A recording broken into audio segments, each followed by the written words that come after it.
গুজৰাটৰ হাতত শোচনীয়ভাৱে পৰাজয় বৰণ কৰিলে ৰাজস্থান ৰয়েলছে। তো আজিৰ মেটচখনত পৰাজয়ৰ পিছতেই ৰাজস্থান ৰয়েলছৰ বাবে প্লে অফৰ ৰাস্তা যেন কঠিন হৈ পৰিল। টপ ফ'ৰৰ ৰাস্তা কঠিন হৈ পৰিছে ৰাজস্থান ৰয়েলছৰ, আৰু আজিৰ মেটচখন পৰাজয়ৰ পিছতে ৰাজস্থান ৰয়েলছে 5 নম্বৰ পজিশ্যনত আহি গৈছে 12 পইণ্টৰ সহায়ত, আৰু 77 ৰানত পৰাস্ত হৈছে আজি ৰাজস্থান ৰয়েলছে। 77 ৰান কম নহয়, গতিকে নেট ৰান ৰেটতো ইয়াৰ প্ৰভাৱ পৰিছে যথেষ্ট আজিৰ মেচখনৰ পিছত।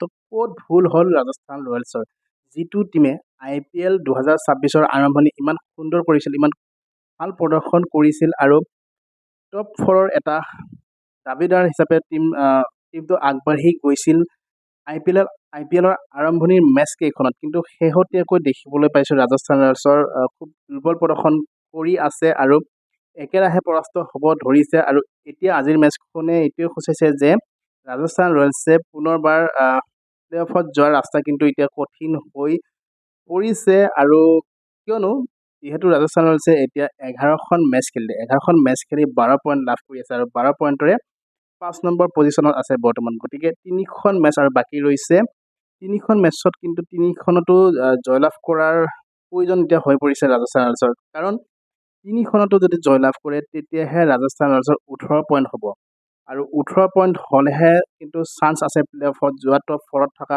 কাৰণ 16 পইণ্টৰ সহায়ত যদি 3খন মেচৰ ভিতৰত 2খন জয়লাভ কৰে তেতিয়া 16 পইণ্ট হ'ব। 16 পইণ্টৰ সহায়ত কিন্তু টপ ফ'ৰত যোৱা ৰাস্তাটো অলপ কঠিন আছে, কিয়নো আজিৰ মেচখন বৰ বেয়াকৈ পৰাস্ত হ'ল ৰাজস্থান ৰয়েলছে।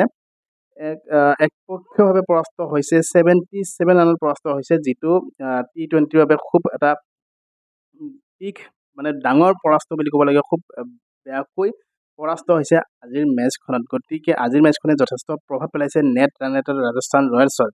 ক'ত ভুল কৰিলে আজি মেচখনত ৰাজস্থান ৰয়েলছে? প্ৰথমতে ভুল কৰিছে ৰাজস্থান ৰয়েলছে টছত জয়ী হৈ যেতিয়া ফিল্ডিং ল'লে। আজিৰ মেচখনত টছত জয়ী হৈ বেটিং ল'ব লাগিছিল, আৰু বেটিং লৈ যিদৰে গুজৰাটে এটা বিগ টাৰ্গেট দিলে 20 অভাৰত 229 ৰান কৰি 4টা উইকেটত, তেনেকৈ কিন্তু ৰাজস্থান ৰয়েলছে বেটিং কৰি এটা বিগ টাৰ্গেট দিব লাগিছিল গুজৰাটক, আৰু গুজৰাটক ছেকেণ্ড বেটিং যেতিয়া গুজৰাটে কৰিব তেতিয়া এটা প্ৰেছাৰত গুজৰাটে পৰিলে হয়, আৰু তেতিয়া ৰাজস্থান ৰয়েলছৰ বাবে এটা সুযোগ আছিলে মেচখনত জিকাৰ, কিন্তু প্ৰথমতে সেইটোৱে ভুল কৰিছে, টছত জয়ী হৈ ফিল্ডিং ল'লে। আৰু এটা খুব দুৰ্বল ৰাজস্থান ৰয়েলছৰ বাবে সেইটো হৈছে চিমৰন হেটমায়াৰক কিন্তু টিমত এনে ৰখাৰ দৰে হৈছে ৰাজস্থান ৰয়েলছে এইবাৰ। এতিয়ালৈকে এখন মেচতো চিমৰন হেটমায়াৰে ভাল খেলিব পৰা নাই। আজিৰ মেচখনতো চিমৰন হেটমায়াৰৰ খুব দুৰ্বল প্ৰদৰ্শন আছিলে। ফিল্ডিঙত আমি দেখিবলৈ পাইছিলোঁ যে সুমন গিলৰ দৰে বেটছমেনৰ কেচ মিছ কৰিছিল, খুব সহজ কেচ মিছ কৰিছিল, যিটো কেচ হ'ব লাগিছিল সেইটো কিন্তু ছিক্স হৈছিল। আৰু তাৰপিছতে সুমন গিলে আৰু 30 ৰান কিন্তু টিমৰ কাৰণে যোগ দিব পাৰিছিল, কাৰণ 54-55 মানতে সুমন গিলৰ কেচ মিছ কৰিছিল, তাৰপিছত 84 ৰান কৰিলে কিন্তু সুমন গিলে। তো বেটিঙতো চিমৰন হেটমায়াৰে ৰান কৰিছে মাত্ৰ 6। তো চাবলৈ গ'লে ফিল্ডিং বেয়া, চিমৰন হেটমায়াৰ বেটিং বেয়া, আৰু এইবাৰ IPLতো একেবাৰে বেয়া।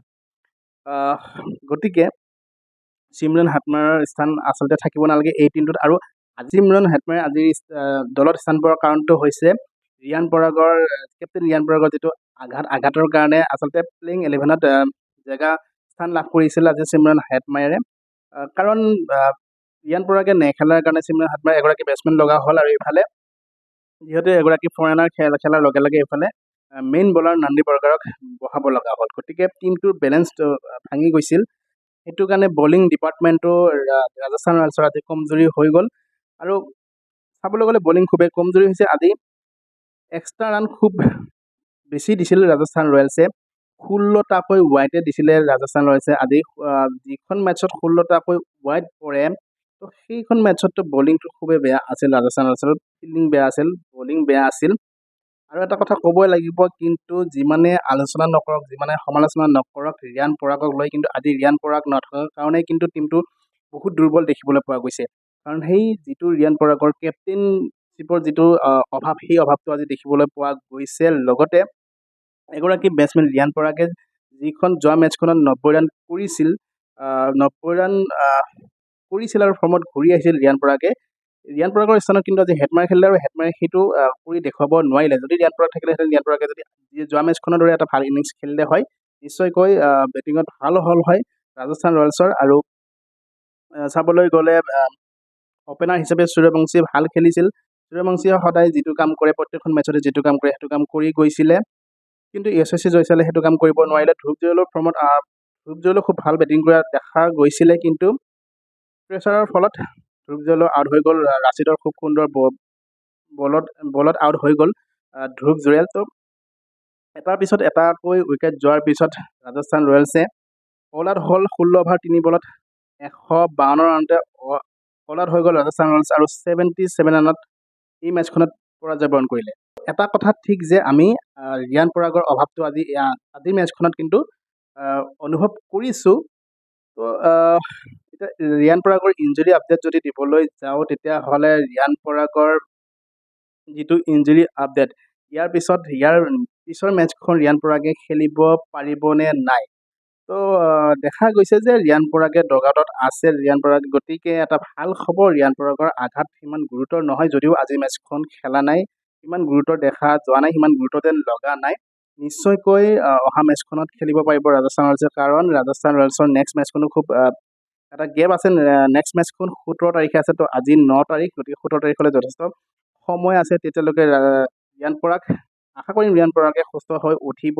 নিশ্চয়কৈ নেক্সট মেটচখন ৰিয়ান পৰাগে খেলিব। নিশ্চয়কৈ আশা কৰিম 17 তাৰিখে যিখন মেটচ ডিচিৰ লগত আছে, সেইখন মেটচত ৰিয়ান পৰাগে আকৌ কামবেক কৰিব আৰু সেইখন মেটচত আকৌ কেপ্টেইন হিচাপে ৰিয়ান পৰাগক আমি দেখিবলৈ পাম। লগতে ৰিয়ান পৰাগৰ যিটো শেহতীয়া ফৰ্ম ঘূৰি আহিছিলে, 90 ৰানৰ যিটো ইনিংছ, তেনেকুৱা ধৰণৰ ইনিংছ দেখিবলৈ পাম। আৰু ৰাজস্থান ৰয়েলছৰ পুনৰ যাতে জয় দিশে আগবাঢ়ে বাকী থকা 3খন মেটচতো, কাৰণ বাকী থকা 3খন মেটচ ৰাজস্থান ৰয়েলছৰ কাৰণে খুব গুৰুত্বপূৰ্ণ। বৰ্তমান 3খন মেটচতো জয়ৰ প্ৰয়োজন আছে, যদিহে প্লে অফত থাকিব বিচাৰে, টপ 4ত থাকিব বিচাৰে এইবাৰ IPLত। অপেক্ষা এতিয়া 17 তাৰিখৰ মেটচখনলৈ। গতিকে 17 তাৰিখৰ মেটচখনত ৰাজস্থান ৰয়েলছে যাতে জয়লাভ কৰে, সেইটো আশা কৰিম। তো লৈ আহিম সেই মেটচখনৰ আপডেট। চাই থাকিব ভিডিঅ'বিলাক। ভাল লাগিলে সকলোৱে লাইক কৰিব, শ্বেয়াৰ কৰিব, লগতে চেনেলটো ছাবস্ক্ৰাইব কৰি দিবলৈ নাপাহৰিব। ধন্যবাদ।